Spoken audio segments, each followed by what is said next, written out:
snow had begun before dusk and did not consider stopping. It drifted out of a pewter sky and settled on Ashford the way quiet settles on a library, gently, insistently, until every street and stoop and fence post wore the same soft hush. By midnight, the town had the pale look of an old photograph left too long in a drawer.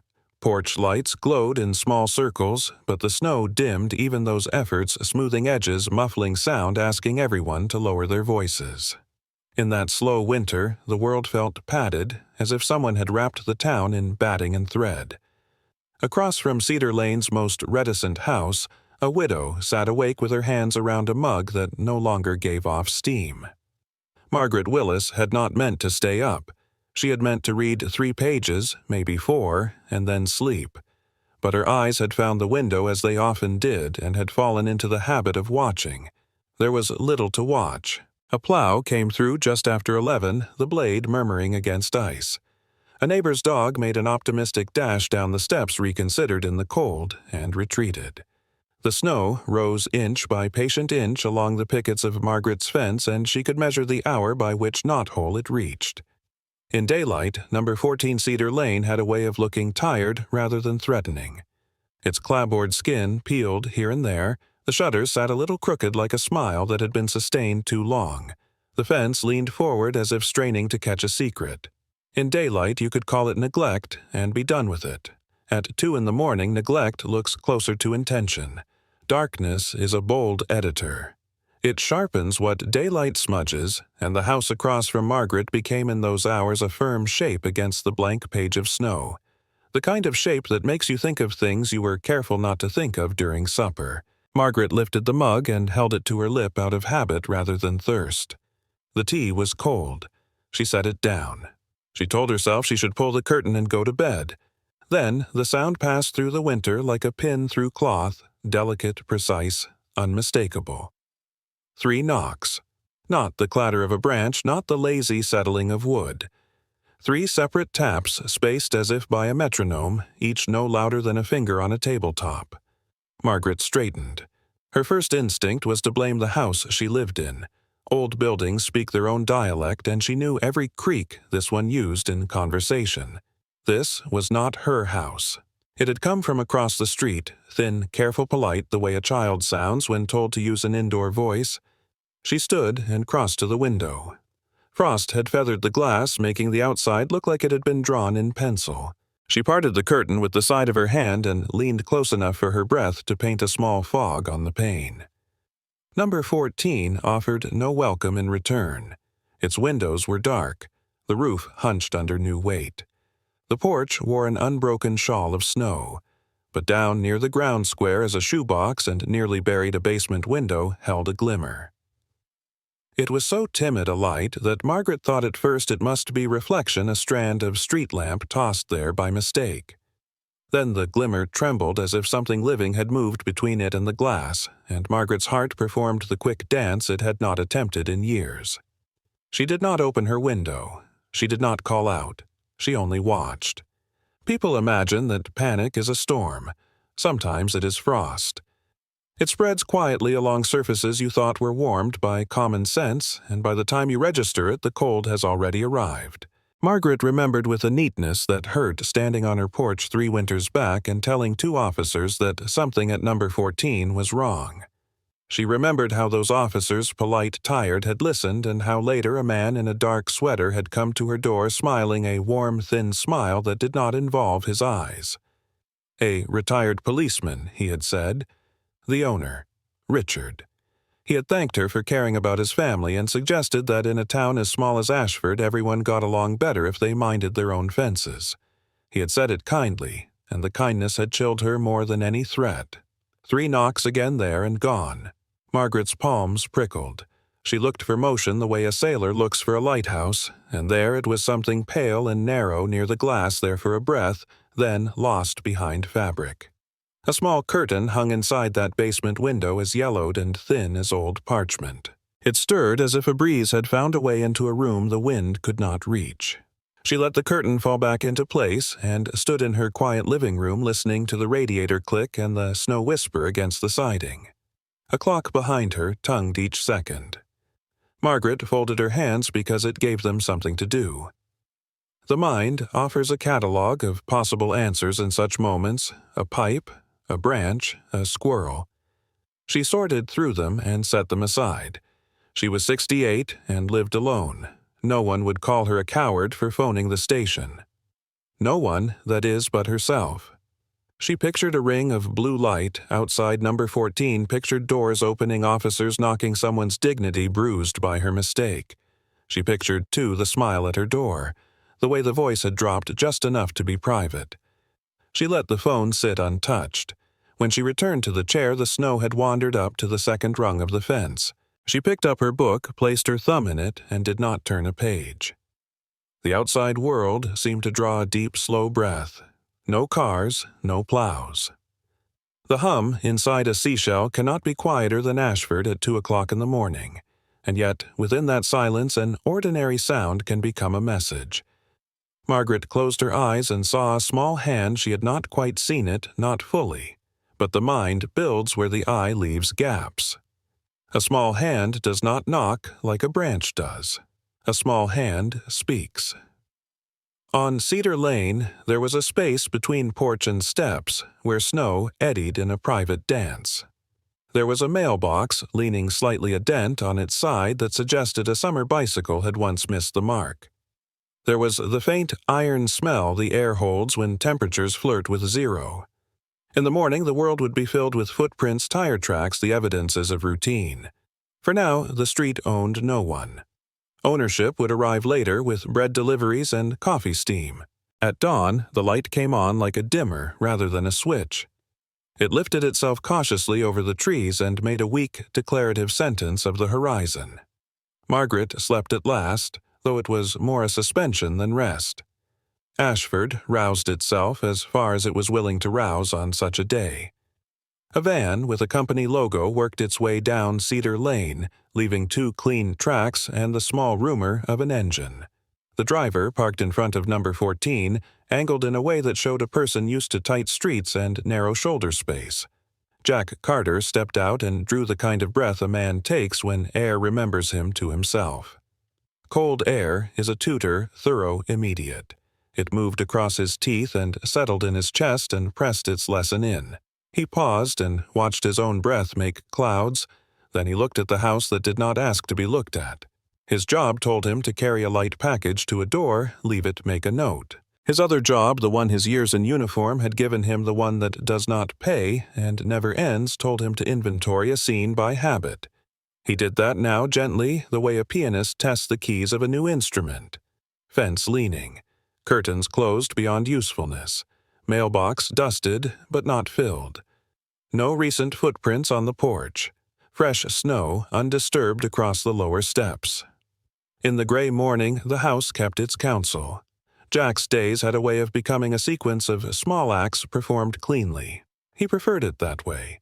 He had learned to honor the ordinary, the feel of a steering wheel under bare hands, the easy geometry of addresses, the exactness of a label affixed straight. On another morning, number 14 would simply be a stubborn door in the cold. But there are mornings when the air itself seems to carry an opinion. The hairs at the back of his neck were not dramatic. They simply made him aware of themselves. He moved up the walk boot treads, cutting a clear sentence into the snow. He set the parcel on the mat and raised his hand to knock, not because he expected anyone to answer, but because order likes to complete its ritual. The knuckles met wood. The sound absorbed itself. He waited a beat, then another. The stillness was not offended. It continued. Jack looked over his shoulder at the street with its polite emptiness. You could feel alone in a city, or feel seen in a small town. Either condition is a matter of context. Here, solitude had a shape. He pressed the doorbell and heard a chime inside that sounded like it belonged to another decade. He listened to it end. He told himself he would leave the package and walk back to the van and let the day take him to the next address. He took a step to turn. Then, the morning produced a thread of sound so fine he might have missed it had he coughed. It was not a word at first. It was the shape of a need expressed in air. And then, just clear enough to choose belief over doubt, came the syllable a human throat gives when it has decided to ask help. Jack did not move because anything sudden might rearrange the sound into coincidence. He lowered his eyes to the right, toward the side of the house where snow had collected in a low drift. A basement window sat there, half-buried glass accented by lines of grime the snow could not soften. Behind the thin curtain there was nothing. Then there was perhaps something. It is a strange business learning how to trust your own noticing. He did the two things a person can do in such a moment. He listened harder, and he looked for another explanation. The first offered him 3 small taps so evenly spaced that they might have been counted with a watch. The second offered him very little. Wind does not organize itself with that courtesy. Pipes do not ask permission between knocks. Doubt remains useful. It saves us from shouting at clouds. But there is a point at which doubt becomes an excuse to refuse what the senses already understand. The snow gathered on his cap. The cold recited its lesson again. Jack allowed himself a slow breath in and a slower breath out, and felt the part of his mind that had stayed alert for years stand up inside him. He reached for his phone. Not from panic, from discipline. There are calls that begin a story, and there are calls that end one. He did not yet know which kind this would be. He only knew that silence sometimes is the wrong answer. Far across the street, a curtain moved in Margaret Willis's front window.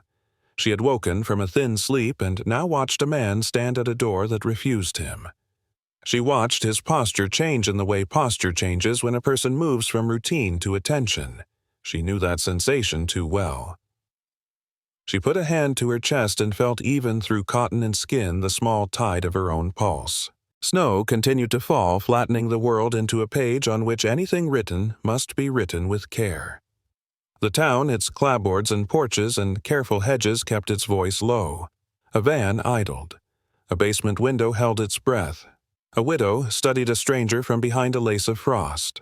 And somewhere between wood and glass, between winter and the space it makes for secrets, 3 gentle knocks waited to be believed. If this opening drew you in, follow along for the journey ahead. Subscribe now so you won't miss Chapter 2 and the twists to come. Jack Carter stayed very still, a figure balanced on the edge between ordinary work and an obligation that did not fit on any invoice. The phone felt unfamiliar in his gloved hand, a warm object in a cold morning.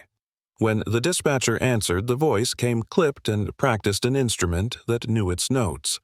Jack chose his words without embroidery. A house at number 14 Cedar Lane. A basement window with a curtain. A sound like 3 measured taps. He spoke with the kind of economy he had learned in places where too many words could be mistaken for doubt. The dispatcher asked the questions duty requires, whether there were signs of forced entry, whether the caller perceived an immediate threat, whether anyone else was on scene. Jack answered in the kind of sentences that carry weight because they do not ask to be dramatic. The call ended with a promise that a patrol car would be there soon. He lowered the phone and listened to the very old silence of winter say nothing back. The van idled behind him, a small mechanical heartbeat in the cold. Across the street, a curtain in Margaret Willis's window shifted, then settled. People underestimate how much a town watches itself. No one wants to look like they are watching. Yet curtains move and the margins of lives intersect in quiet ways. Jack stood where a man stands when he is not sure whether to be a witness or an actor, and decided without moving to be both.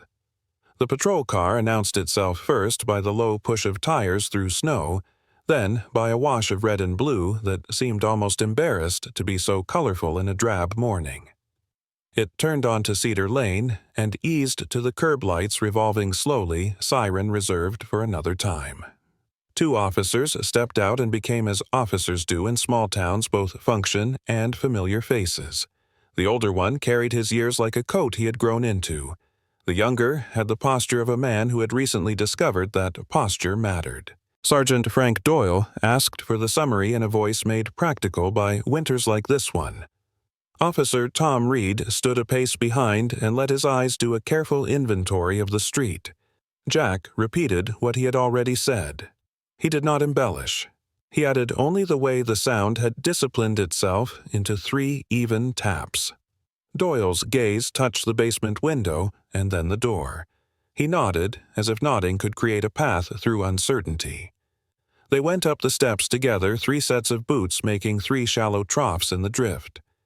Jack felt the kneading pressure of the air one feels on the threshold of places that do not want one to enter.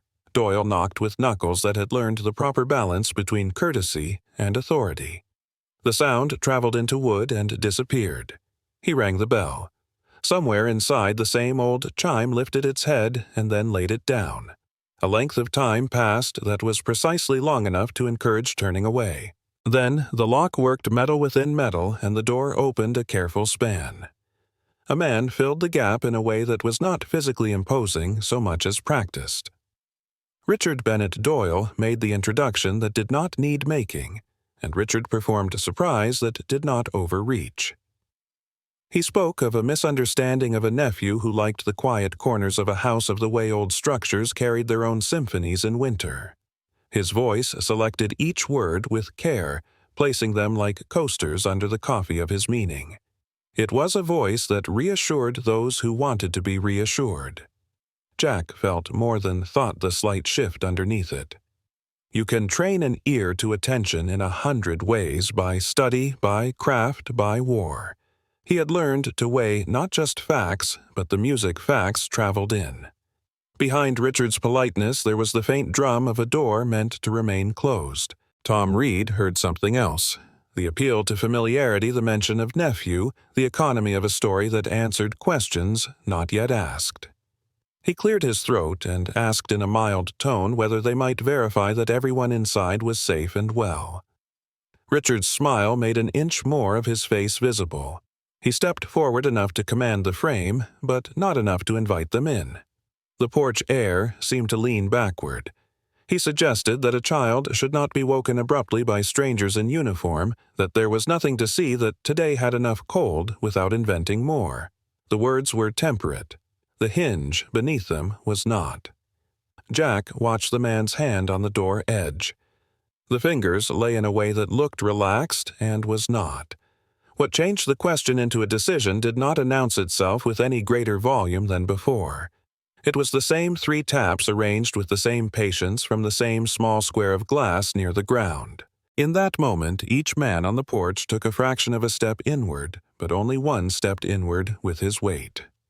Doyle's eyes moved first to the window, then to Richard, then to his own certainty where he found less than he would have liked. Policemen in small towns wear more histories than their own. Tom Reed, whose history here was thinner and therefore less encumbered, asked to see the basement. He asked without raising his voice. Authority is not a matter of decibels. Something in the hallway beyond the threshold smelled like heat that had been recirculated too long. Richard shifted just enough that the door began to close the fraction it had opened. It is a fact of doors that they announce character. Some close quickly and slam like a gavel. Some drift back into place like a question. This one tried to regress. Doyle placed his palm against it and spoke the sentence a man speaks when he has decided to be responsible for the next minute. They would have a look, he said. Then everyone could go back to having a morning. Richard considered the word morning. The door resigned itself to widen. The house accepted their feet with a faint wooden complaint. Tig. Inside warmth held like stale breath. The living room presented itself in tasteful thrift, a muted lamp with a yellowed shade, a wall of photographs that told portions of a story without context, an armchair with the nap worn thin on the arms. Dust did not assert itself, but neither did any mark of daily life. It was a room staging the idea of being lived in. They crossed into a kitchen that had been taught discipline. Counters bare sink, dry the sort of order that begins to resemble avoidance. There was a door in the corner whose paint had been asked to do too much for too many years. Richard reached it first and put his hand on the knob. He described in the same patient tone a child who napped irregularly, who disliked strangers, who had been raised to respect quiet. He described without naming it the value of leaving well enough alone. Tom Reed stood to one side where the light from the window drew a thin, kind blade across the floor. Jack had not realized he had moved closer until he felt the breath shift between himself and the door. He listened for pipes, for wind, for anything that could ask to be believed in place of what was true. The silence held like a pain. Then a sound threaded through it, a small scuff no more than the weight of bare skin on concrete. Not loud, not grand. Enough. Doyle met Richard's eyes. There is a look men give each other when they remember earlier versions of themselves standing on porches in other winters. The older officer reached for the knob, and Richard's hand did not move away. It tightened instead, and the tendons pronounced themselves. Doyle said the word, "Please." Richard did not respond to the content of the word so much as the history behind it. He let his hand fall. The knob turned. The door did not comply. It shivered against its frame like a taut bow. The chain that guarded it showed in the gap a thin silver line that had been trusted with a job beyond its dignity. Doyle stepped back the measured distance of a man who intends to use his shoulder. Tom murmured a point about hitting near the lock, not loud, not theatrical, simply competent. The first strike made the house remember what force sounded like. Dust lifted in a slow, private flurry. The second strike shifted wood into a new relationship with itself. On the third, the jam surrendered its duty with a crack that traveled down into the floor. Cold air exhaled up the stairs edged with a mineral smell, the old pennies and wet stone of a space the sun had not visited in a long time. The staircase descended steeper than comfort recommends. The light at the top did not volunteer to go down with them. Tom stooped and produced the narrow sun of a flashlight. Jack felt the rails of his training settle into place. Feet careful weight centered senses arranged in a ring around him. They went down into a room that had practiced forgetting. The concrete held the dampness of a persistent season. The walls offered paint that had begun to separate from its promises. It was not a place designed for fear, merely a place where fear had found advantages. The beam searched corners, found blankets arranged into a proposition of a bed. Found a metal bowl that had done unglamorous service, found books with their bindings softened by handling and air. It found a boy, and did not announce him as a discovery, so much as allow him to emerge. Toy. Noah Bennett stood, if it can be called standing, when legs negotiate with gravity in a negotiation they are used to losing. He was thinner than comfort permits and paler than winter. He raised one hand as if to guard his eyes from a light that would have been modest to anyone else. When he moved, the sound he made was the sound paper makes when turned. He had the look of a person who had taught himself to be as silent as furniture. No one spoke for a beat because words are a kind of light, and light can hurt. Jack recognized the inside of his own ribs. He recognized, too, the precise obligation of the moment to be ordinary and safe in a place that had forgotten the uses of ordinary and safe. He made his voice the temperature of a blanket that has been warmed by a vent. He named himself as a friend. He did not ask questions that required the boy to look back over a shoulder at which he did not have the strength to look. Tom shrugged off his jacket and moved with a slowness that argued with the impulse to hurry. He settled the fabric around the small shape, and the boy accepted it with the authority of someone who has learned to do without and now understands exactly how to take what is offered. Up the stairs waited light that would seem cruel to eyes taught to prefer dim. They went toward it anyway, one step, then another, the kind arithmetic that builds a life again. At the top, the kitchen made itself too warm in comparison. Outside, the day had brightened into that particular gray that never becomes anything else. Snow still drifted less ambitious now, but steady. They moved through the house with the careful speed of people carrying something fragile that might break in ways no one could fix. The front door opened onto air that gave a small shock to the lungs. Noah flinched, not from temperature so much as from the size of the world presented all at once. The ambulance arrived with an efficiency that felt almost ceremonial. The paramedics became the kind of tender strangers a body understands. They measured what could be measured and did not narrate what did not need narration. The boy traveled into the open vehicle as if into a story that allowed windows. The doors closed with a sound that promised more opening later. Behind them, Richard Bennett stood in the doorway, not like a man interrupted, but like a man whose plan had misread the weather. The expression on his face offered no easy headline.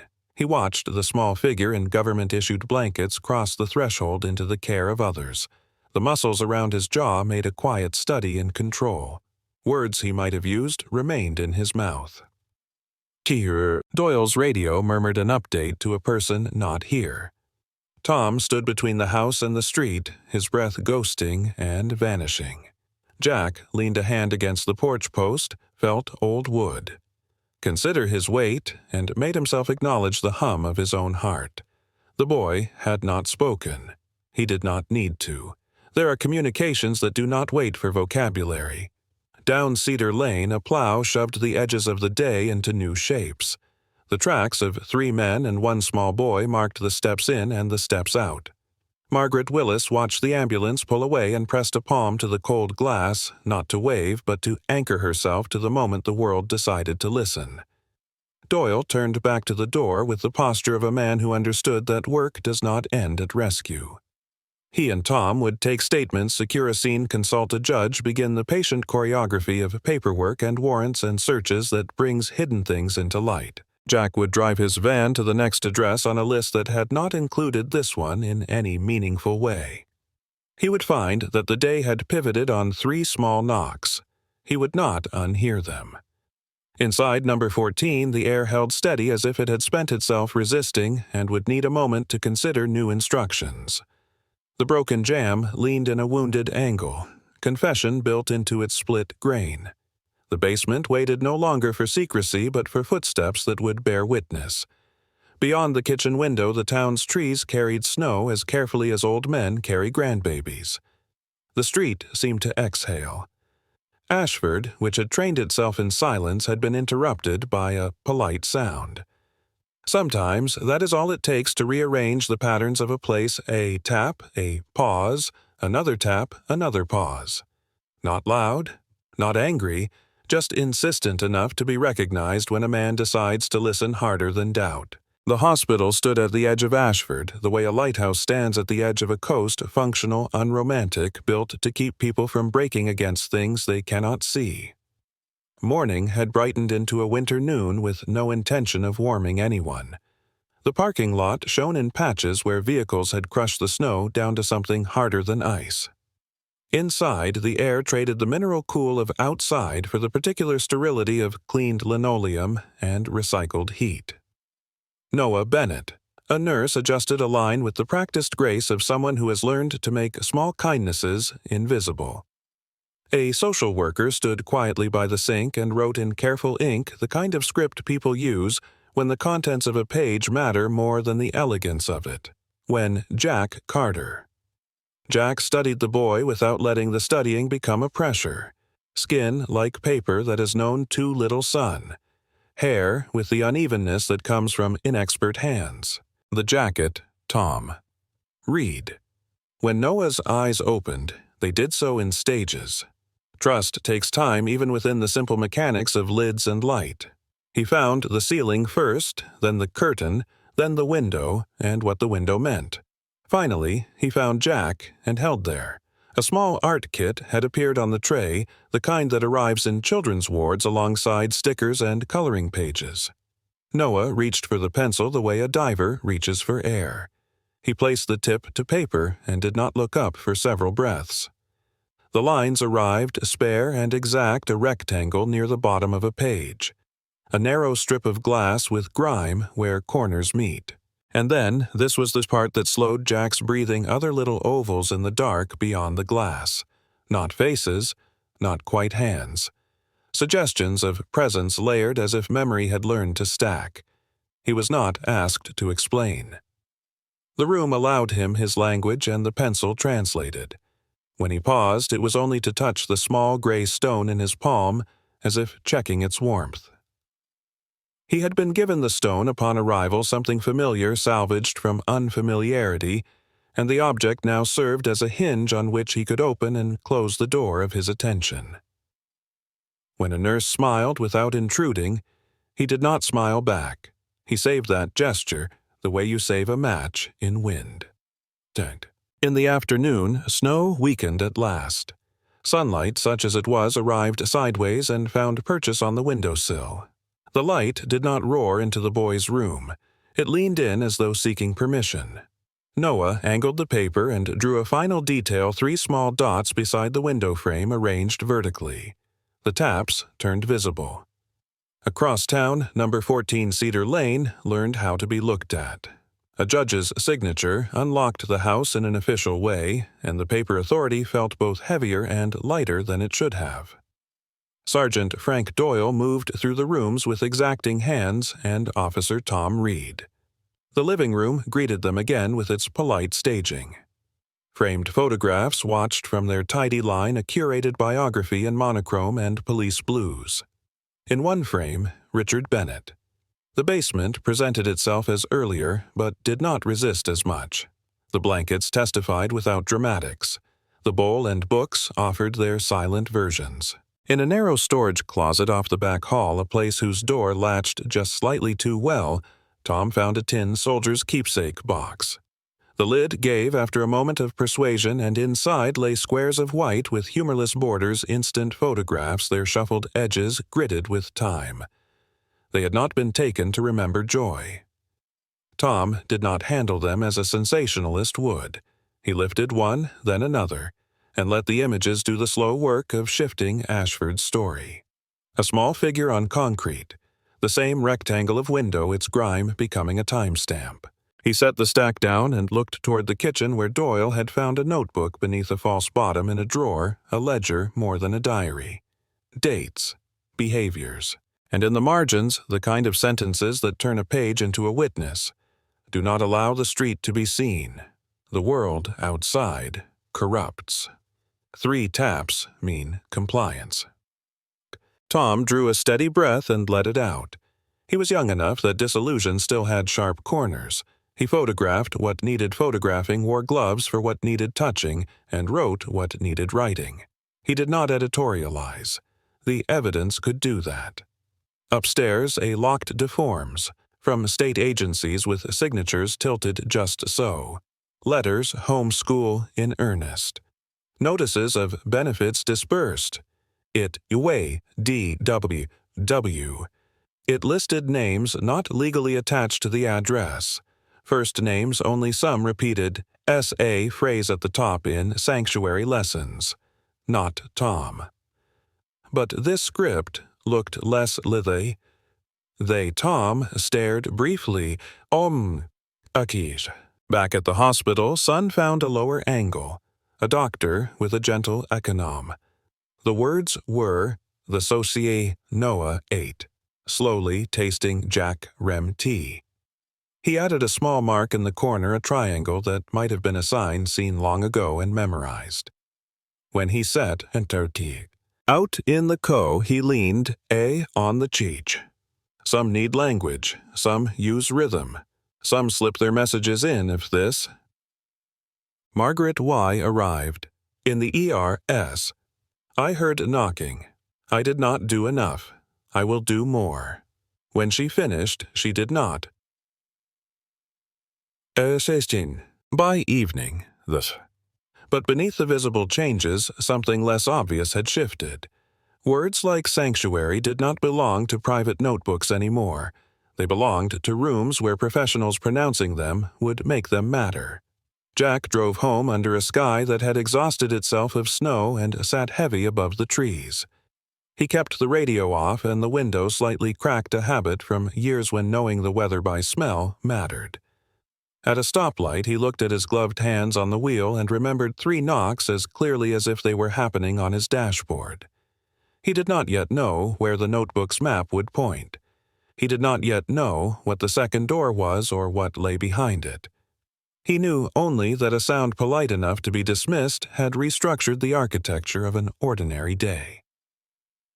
In the hospital room, Noah slept again, deeper this time.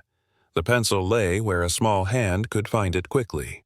The stone rested on the bedside table, its curve catching a bit of streetlight. Beyond the glass, Ashford lived its quiet life. Somewhere far from the town line, in other kitchens lit by other lamps, Other people turned pages in notebooks and believed themselves right.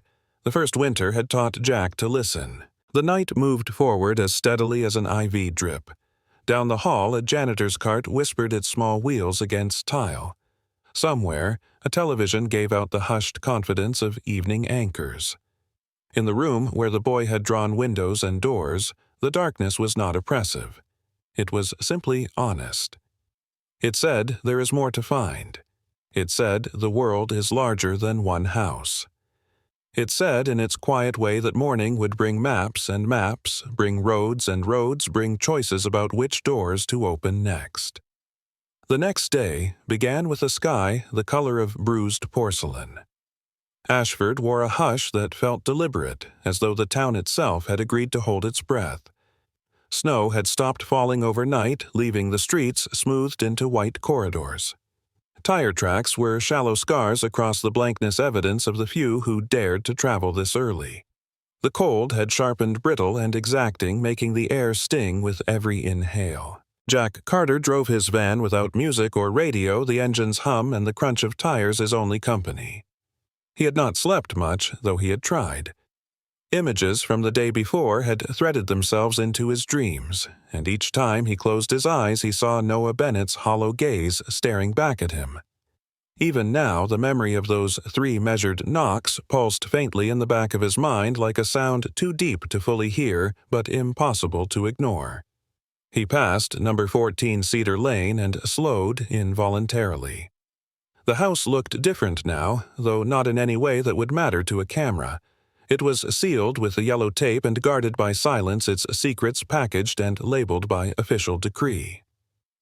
And yet, Jack could not shake the feeling that the house still watched him. It was as if the broken jamb, the boarded window, and the leaning fence were only masks hiding something still very much alive beneath the skin of wood and concrete. He did not stop. He couldn't bear to. Satire. At the hospital, Noah's progress was measured in small increments. A spoonful of oatmeal swallowed without fear. A glance toward a window without panic. The staff understood that healing is often invisible before it is seen. The boy's voice had not yet returned, but his pencil continued to speak for him. That morning, he had drawn another picture. Jack arrived as the nurse was pinning the drawing to the wall. It was a simple outline of a house, 2 windows, a door, but beneath it, like the root system of a tree, Noah had drawn another shape, an uneven, shadowed chamber connected by a narrow staircase. In the center of that dark space was a square symbol, a triangle within a circle. Jack studied it, his chest tightening. Another door, the nurse said softly, as if sensing what the image meant. Jack crouched beside Noah's bed. This. Is there another place, he asked gently, though he knew the boy would not answer in words. Noah looked at him then, down at the small gray stone in his hand. His fingers tightened around it. That was answer enough. Back at number 14, Officer Tom Reed. The air inside was colder now, absent of human warmth.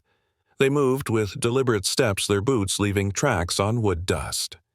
In the kitchen, Tom paused by the corner door leading to the basement. Something in the stillness made him uneasy.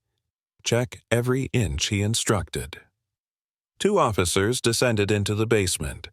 The narrow stairs creaked under their weight. The beam of a flashlight skimmed across concrete walls, blankets, and the remnants of a life lived in captivity. They checked the walls for hidden panels, the floor for hollow spaces. Nothing. Tom frowned. His gaze drifted to the far corner where the concrete appeared slightly darker, as if it had been poured later than the rest. He knelt, tapped it with his knuckles, and heard a subtle difference in the echo. Here, he said. The team retrieved tools and began chipping away. Dust rose in pale clouds. After several minutes, a hollow space revealed itself, a square opening just large enough for a man to crawl through. A foul, metallic scent seeped upward. Tom aimed his light into the darkness. A ladder descended into a second hidden basement. "What the hell?" one officer murmured. Tom didn't reply. He felt the wrongness radiating upward like heat. They descended carefully. The hidden chamber was cramped, its walls rough and unfinished.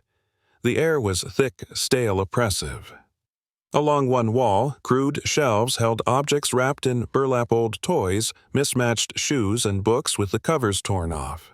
The opposite wall bore marks that looked like scratches, small, desperate, and overlapping.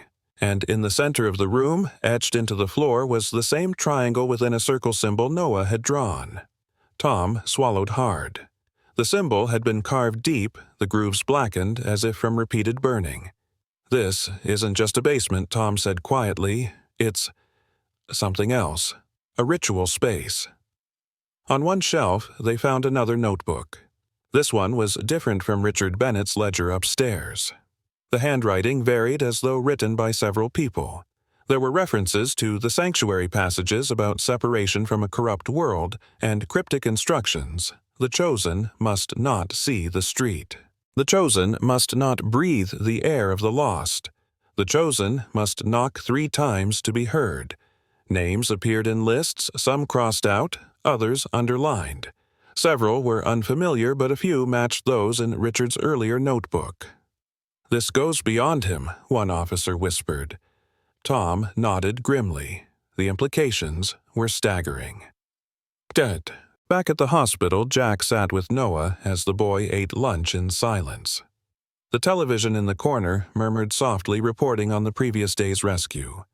The words "hero, delivery driver, and former police officer" arrested Jack's eyes stayed on Noah. "We found it," he said gently, though he wasn't sure the boy fully understood. "The other place you drew? We found it." Noah's shoulders trembled slightly. His grip on the stone tightened. "You're safe now," Jack added, though the words felt thin. Outside the hospital room, Tom appeared in the hallway. His face was pale, his expression grim. "We need to talk," he said quietly. In a nearby conference room, Tom spread out photographs taken from the hidden basement.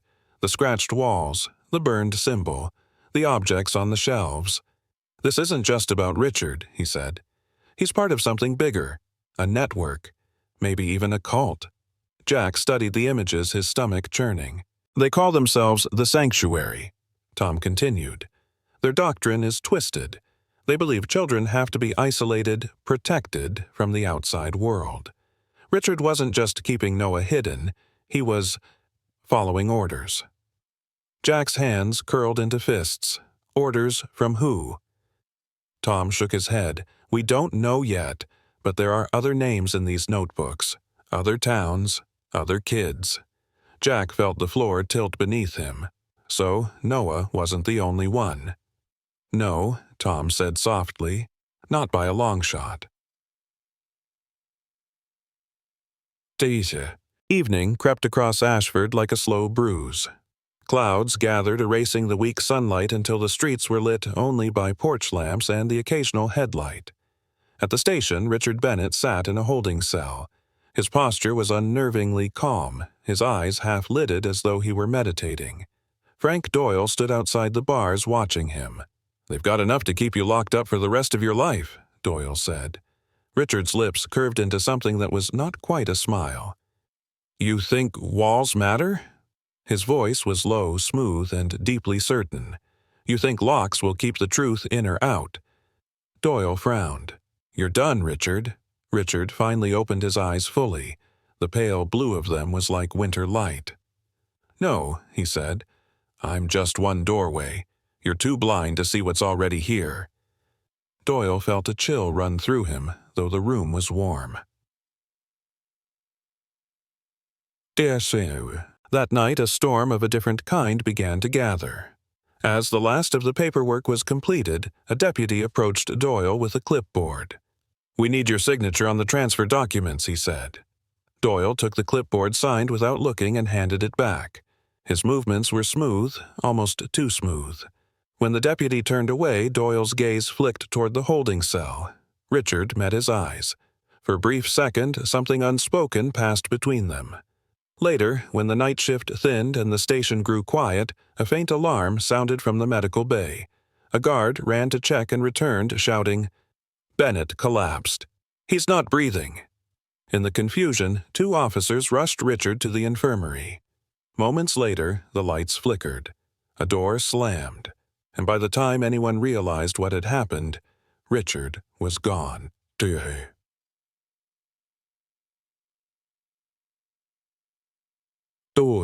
Jack was at home when the call came. Tom's voice was tight over the line. Richard escaped, and there's something else you need to know this. What Jack asked, dread coiling in his gut. It's Doyle, Tom said. I think he's been covering for Richard all along. The line went quiet except for breathing. Jack's mind reeled. Doyle, the man who had seemed hesitant but ultimately dutiful, now revealed as part of the darkness they were fighting. Tom's voice broke through the static. Jack, it's not just about Noah anymore. This goes deeper than we thought. If Doyle's involved, no one in this town is safe. Jack's hand tightened around his phone. In his mind, he heard 3 slow, deliberate knocks echoing through the dark louder than ever before. Night pressed its ear to Ashford and listened back. The sky had the dense, starless quality of cloth held too close to the face. In that hush, the town's familiar geometry, porches and mailboxes, roofs and fences felt temporary, as if the world had been lightly erased and would need to be redrawn by morning.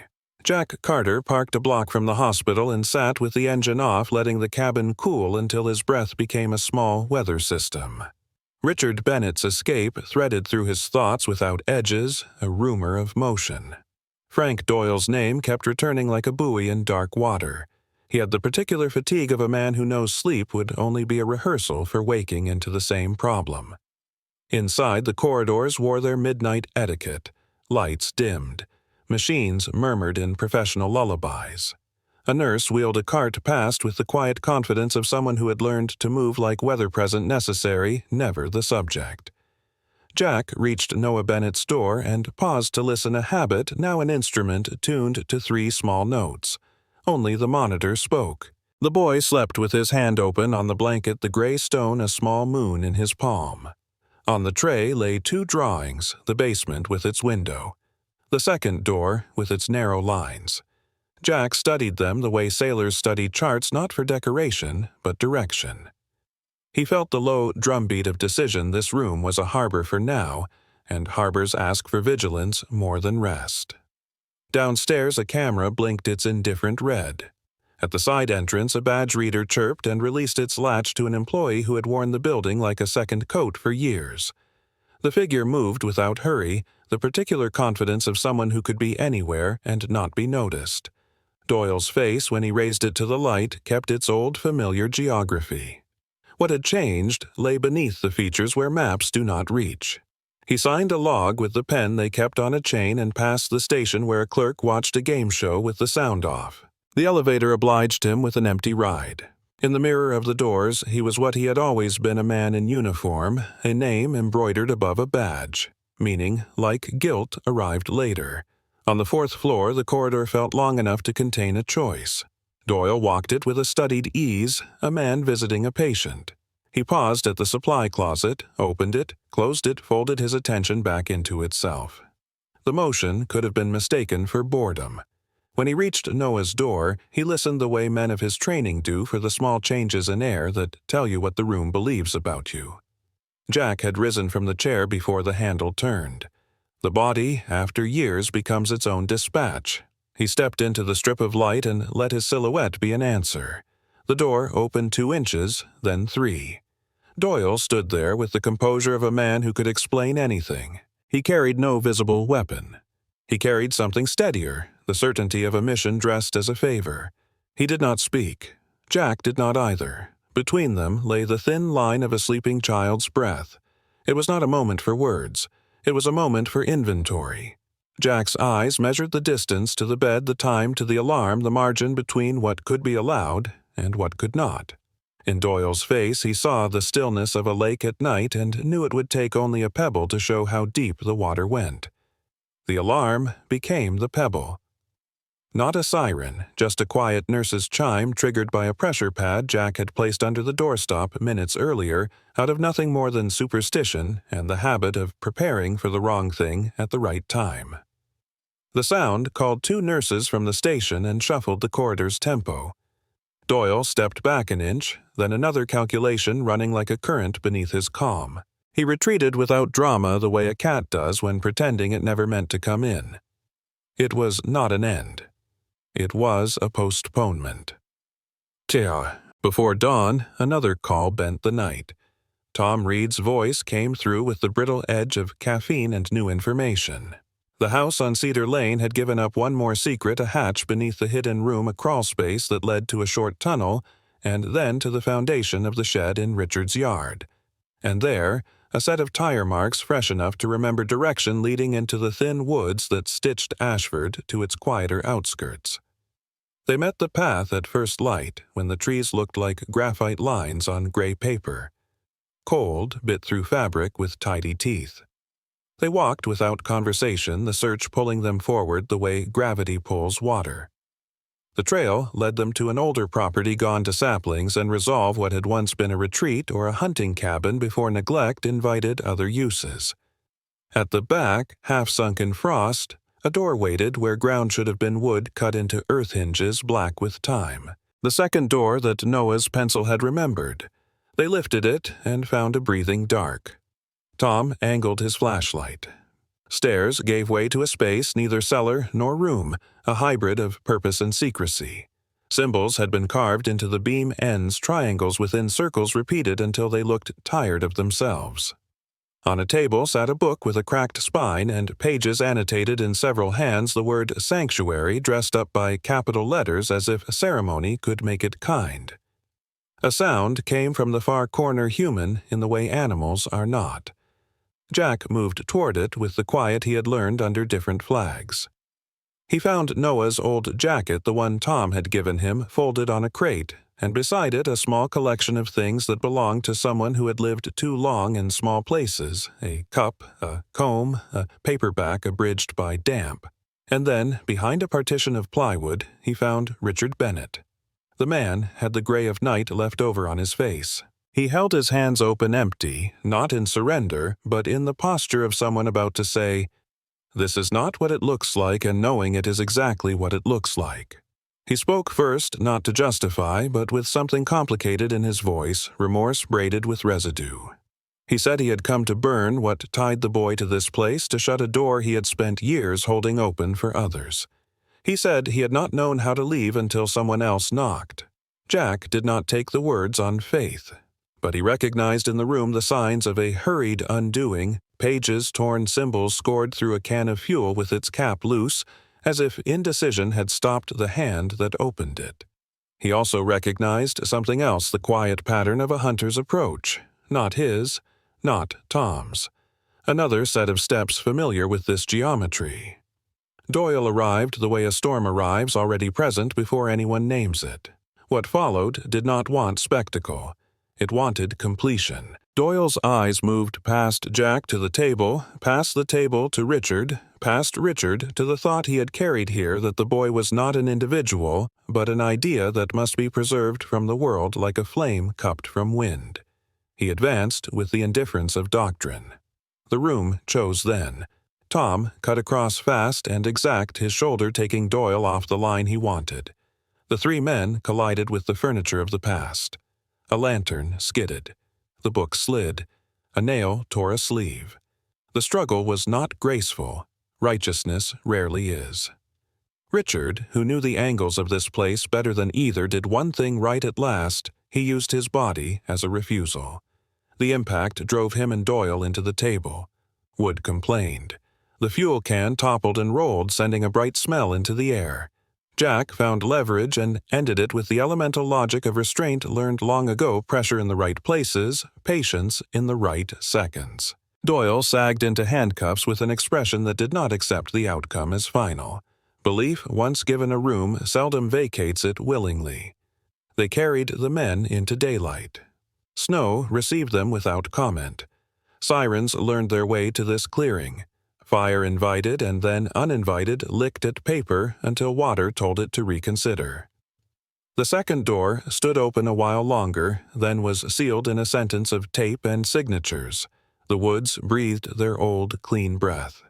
By afternoon, Noah sat up in bed and ate an orange segment with slow concentration as if practicing sunlight from the inside.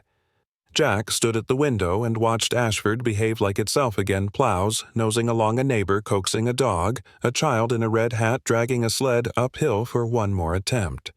He thought of the maps and the notebooks, the other pins in other towns. The work would not end here. But endings are not the only mercies available.